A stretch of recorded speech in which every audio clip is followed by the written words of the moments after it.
Breaking the cycle to step forward. Authentic conversations from lived experience and a professional perspective in overcoming abuse with Chris Tuck and Beverly Ann. Hi everyone, and welcome to Breaking the Cycle to Step Forward podcast number 41. I'm Chris Tuck and I'm Beverly Ann. So we are talking today about two sides. What does that actually mean, Bev? Well, there's been a lot in the papers, as we know, and we're not going to go into any names, but we've seen it time and time again when somebody is revealed to be a perpetrator, a bully, a groomer, however you want to look at it, whether it be emotional, physical or sexual abuse. And you always get someone, oh, but they're really lovely. Yeah. They're really talented. They're this or they're that. And it takes the onus away from the victim. Yeah. And it silences the victim, doesn't it? Absolutely. And not only that, then the perpetrator becomes the victim. Yeah. So the real victim goes further down the page and everybody starts arguing over the perpetrator, you know, about who this person is or isn't or what they've done, particularly when it's in families. Yeah, absolutely. Do you want to tell us a little bit about your dad?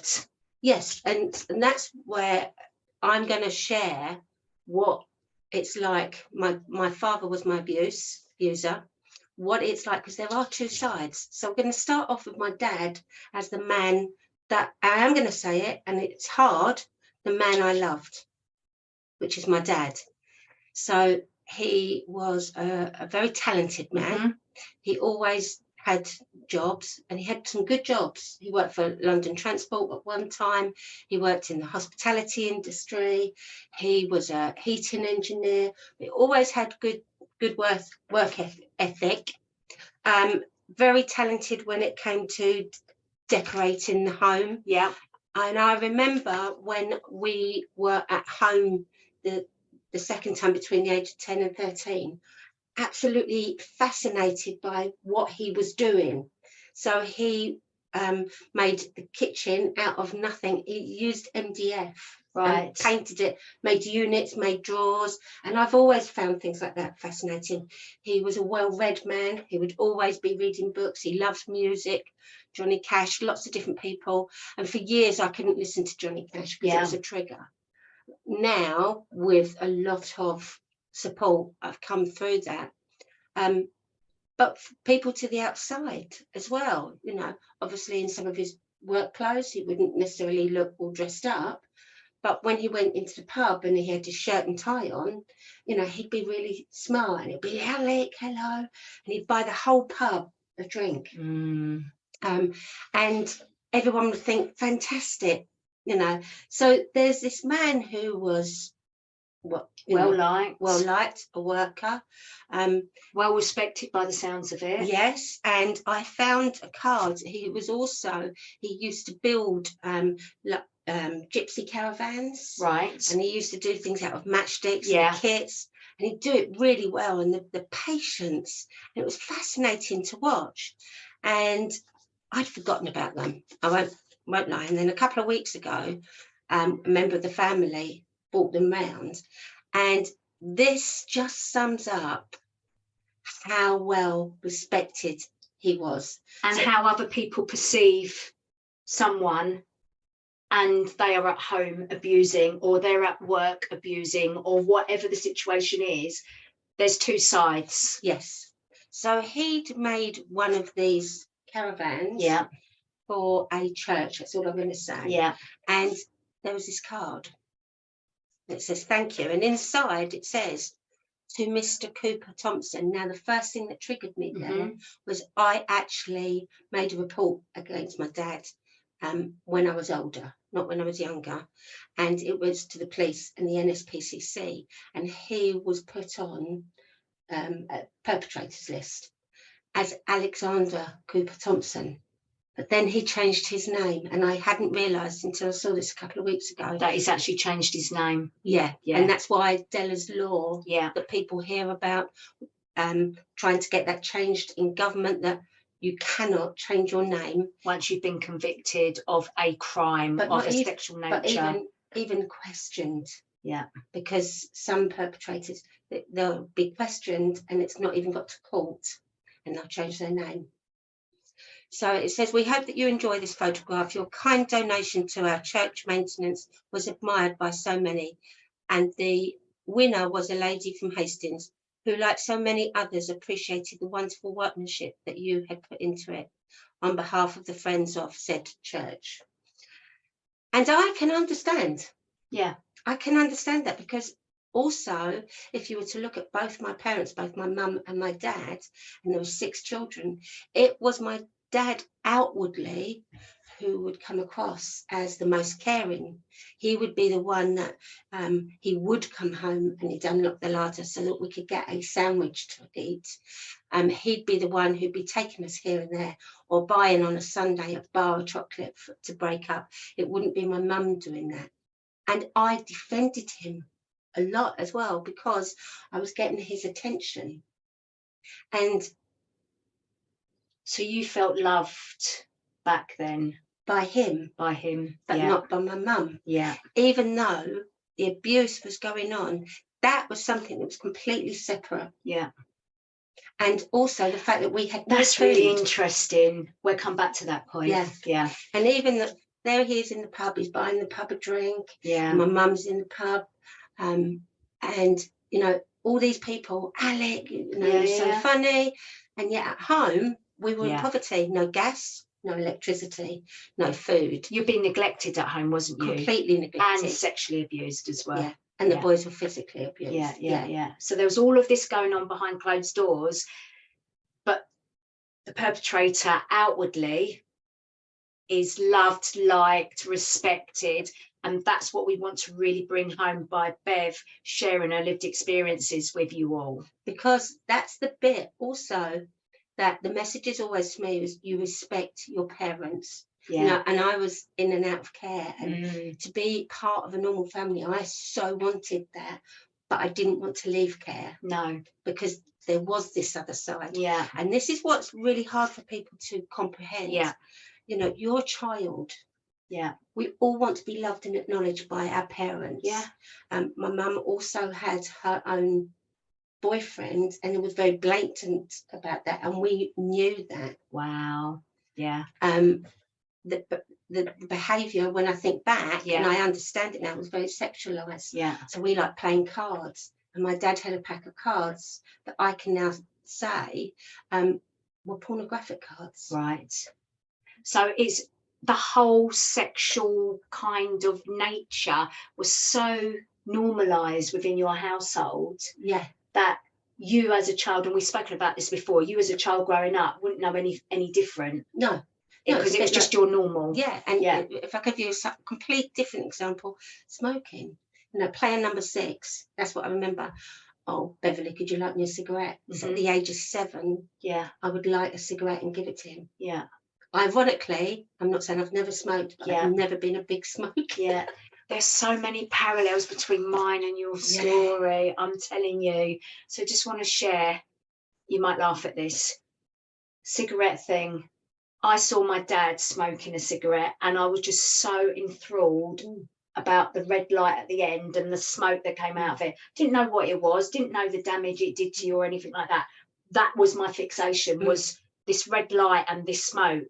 And he went, I'll teach you not to want to smoke or not to be interested in cigarettes. So he made me have a drag on this cigarette. Yeah. I was violently sick and I've never, ever liked cigarettes. So he did do the job, but I was a similar age. I was probably 6 or 7 when he said, I'm going to teach you not to like cigarettes. So, of course, he did me a favour, but come on, it's a bit strong. Mine was in a different way. Yeah, different way. Mine was quite funny. Lazy. Yeah. So we're sharing this, and I want to be honest, this is not the first time we've recorded this. We did actually record it earlier on the beach because of self-care. But when we looked back at it, you couldn't hear us, and you couldn't, see us either. We was quite like pixelated. So that's why we're coming across really relaxed, and it's important. And as I said to Chris as well, there's also a relief. And this is something, when it's always sitting there, I'd never dared to think about the good side of my dad. But there is a good side to most individuals. Yeah. There is. But it's overtaken by this horrendous, horrible side of, you know, the abuse that we've had to endure. And that is not what we want to remember, but that is what we do remember about the perpetrators, because it impacts your life. Yes, so much. Yeah. The triggers.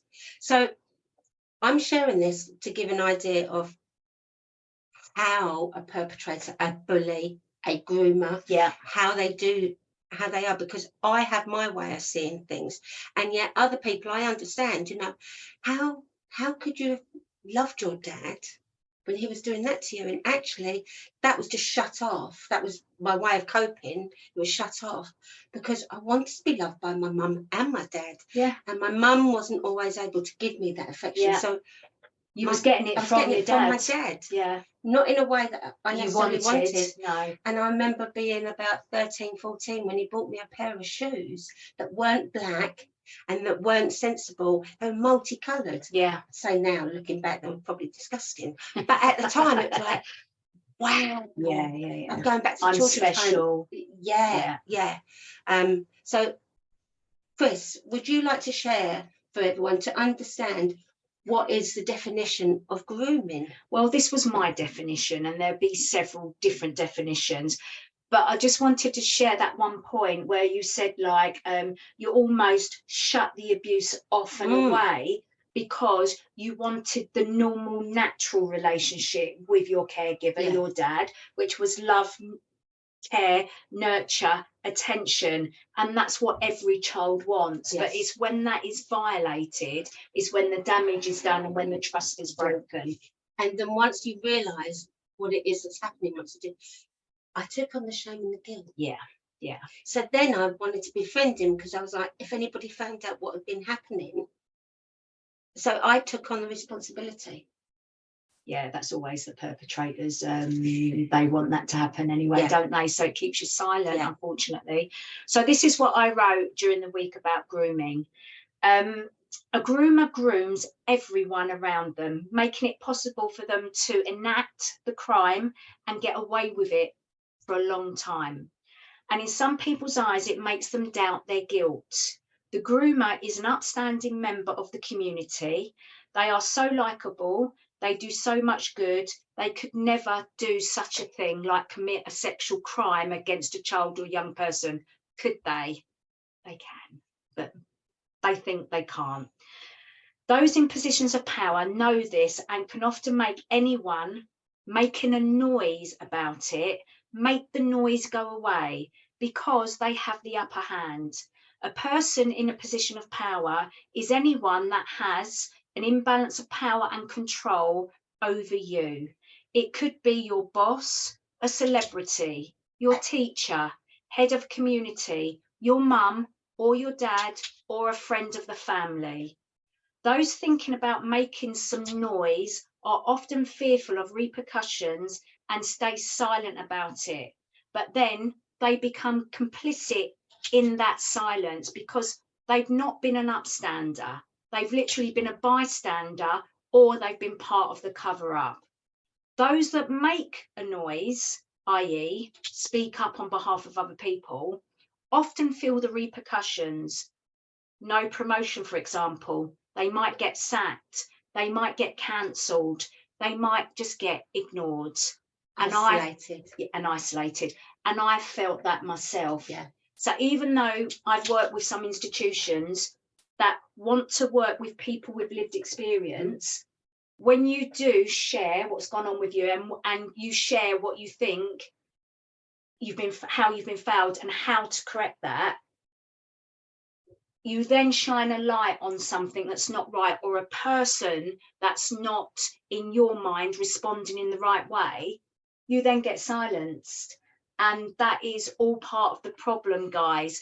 So we as individuals and professionals, we will keep knocking on that door, and it needs everybody to do that, unfortunately. And that's the bit that's the most frustrating. Yeah. That adults are scared of hearing the children, but adults are still scared of hearing adults talking about their childhood. You say about the NSPCC for me. You can share that, can't you? Yeah, well. Oh, I've just dropped a name. Never mind. But it's a reality. It's a reality. And I've always advocated the NSPCC for the way that they helped us as children, and I always would.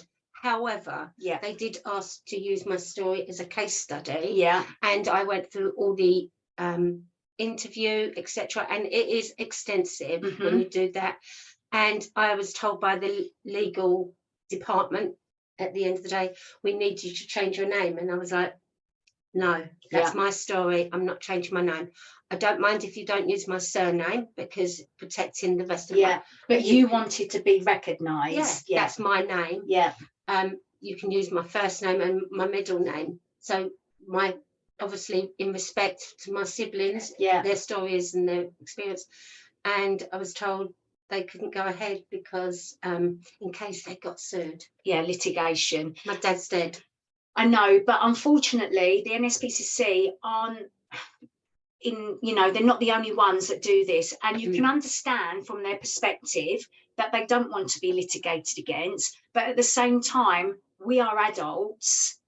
We get to choose what we want to be put out in the world or not. And I think that the sooner that institutions realise that there's value in the lived experience voices, and they actually listen, they actually hear what is being said, and they action that, not what they think, or not from their perspective, or they don't want to, sabotage a working relationship with someone or a department or an institution that we've shone a light on, the better we are all going to be able to respond to child sexual abuse. Absolutely. For children and young people. That man that I've, for instance, described could be anyone. Yeah. He really could. Very clever. The other thing that people fail to understand is they don't act singularly. So I have to be careful what I say here because of any statement that I've made, but he had a friend. Right. I wasn't the only one. So you're talking about your perpetrator? Yes. Yes. Yeah. But most perpetrators do not act alone, as in they'll have other friends, because that's how they get access to their material. Because that's another thing. People seem to think, let's look at Epstein. What, was he the only one in that environment? Ring? Yeah. Weinstein, what, is he the only one in Hollywood? No. But even if they did act by themselves, as in they were the only one perpetrating, there was so many people around them that was enabling it by either actively taking part in some way, not the actual abuse, but providing, getting the children, young people to them, or they're complicit in their silence. Now, we get how hard it is to whistleblow and speak up when it's your livelihood and you can potentially be up for losing everything if you do speak out against anyone that is perpetrating, or if you know something. We get how hard it is, but let's flip that, Bev, just for 1 minute. Let's flip that and let's put you in the shoes of the victim, the child victim. Yeah. How hard do you think it is for children and young people to find the courage to speak up in the first place? Well, even as an adult, doing this is hard. And I'm not even going into detail, but this has been hard to do. When we share anything, as we've said before, we do it. I think in our last podcast we said something. We do it as an overview, but you still got to go there. Like today, thinking about how I'm going to speak the best about my dad. Yeah. That's as an adult, but it's the child feelings in me that are coming up. Yeah. And if you go back to being your child self, you don't have the wisdom, you don't have the awareness, you don't have the education that you do sitting here as 50-year-old plus 50-year-olds plus. Yeah, we don't have all of that in our back pocket, so to speak. So you are just going along with what the adults are saying to you. Yeah, because you have to, because they're your caregivers. You know, there is nowhere else to go. So thank God that there are organisations like the NSPCC and Childline. Yeah, thank God. But we are talking from it from two different perspectives. Yeah, charities like the NSPCC, Childline, and all of the other fantastic charities, Survivors Trust, Rape Crisis, Mosaic, there's so many. Yeah, Survivors UK for men, Mankind. There are so many fantastic charities out there that help victims and survivors. But we're talking from an adult perspective. When we've got the words, we know what we need to say and how to say it and express it. And when we get told, no, you can't use your own name, no, it don't sit well with us. I'm sorry. Because we share our experience to educate. Yeah. So we're educating people around us. And I'm always in admiration. You know, there'll be people listening today that I'm really pleased to know they're not survivors of abuse. Yeah. But they want to know how they can safeguard and support going forward. And that's why we do this. There's also probably some listeners that have probably never spoken to anyone. Yeah. And please reach out and speak to someone, get some support. You don't necessarily have to go back to each and every detail, but know that you've got some support. And that word, I use it all the time, and I do not apologise for it. Self-care. Get the support to learn how to self-care, how to look after yourself. And I think also that many people think that when they are able to talk about what they've gone through, that it's going to lead to a criminal justice process and an outcome. It doesn't need to go there, guys. If you choose for it not to want to go down that road, you can. Yeah. It's only if there is enough evidence, physical evidence, that it actually can get to court. Yeah. Often, I think they say 3% of cases get to court and only 1% get a conviction. Yeah. Yeah. So the numbers are very, very low anyway. So don't always think that you have to do that. But what is very crucial for me to express is that when you do find your voice and you're able to verbalize with whoever, however far you want to take it, it's just the start of your healing journey, and it's just very freeing. And I haven't come across one person that regrets speaking about what's happened to them. I'm not talking about the criminal justice system. I'm talking about just being able to voice what has happened to them so they can start dealing with it. And one thing I'm going to say is I chose not to go along the criminal justice system. My children were very young. I didn't want it coming into their life.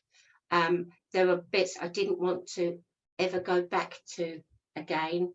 I made that, but I still reported it to enable others, if they came through as well, to know that they weren't alone. Because I found out years later that other survivors from my own dad. Yeah. And again, if you don't feel able to report, and later on you find out that the perpetrator that abused you had other victims after you, it is not your fault. Yeah, it's not your fault. You've done what is right for you. End of. If you do have the courage, if you do want to report, it's not about having the courage to report or not. It's your choice. But if you do report, then even if that name, as Beverly said, is just logged, anyone else reporting the same name, it builds up a history. And then when someone has got enough evidence to take their perpetrator to court, then it's all an audit trail of a lot of different cases. So that is the benefit of reporting if you choose to do that. And my last thing I'm going to say, and we've said it before and I'm going to say it again, and I'm saying it because in this particular case that's actually triggered me to want to do this response is a lot of people that, you know, they sensed something was not quite right. Yeah. Didn't know anything. It didn't feel right. Yeah. And I'm saying it again, if something doesn't feel right, go and tell someone else as an adult. You know, if something feels a bit wrong, it doesn't mean to say anything can be done straight away, but if enough people don't feel right About and they something, share it, yeah, then that gives the ammunition to go forward, or the incentive. Again, we wanted to share, like, Beverly's dad and the two sides of him, and again in our family it's exactly the same. The stepdad was an alcoholic, used to do all of the abuse behind closed doors, but down the pub he was best mates with everyone and everybody. Yeah, he couldn't put a foot wrong.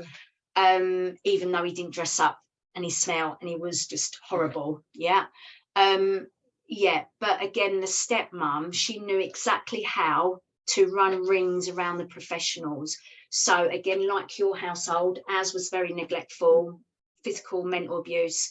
Yeah, lots of all of that going on. But when social services announced a visit, she would put us in clean clothes, put food on the table, painted this picture of lovely family home life, you know, I'm doing my best, da, da, da, da, da.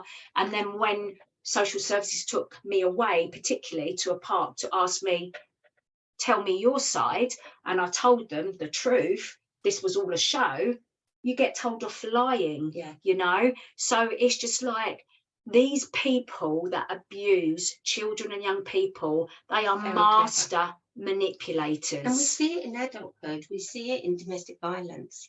You know, I've had many a conversation, and you know, oh no, she must have asked for it. And I'm going to say she, because I do know that it's a gendered crime. It is. Yeah, men get abused, but it is a gendered crime. Yeah.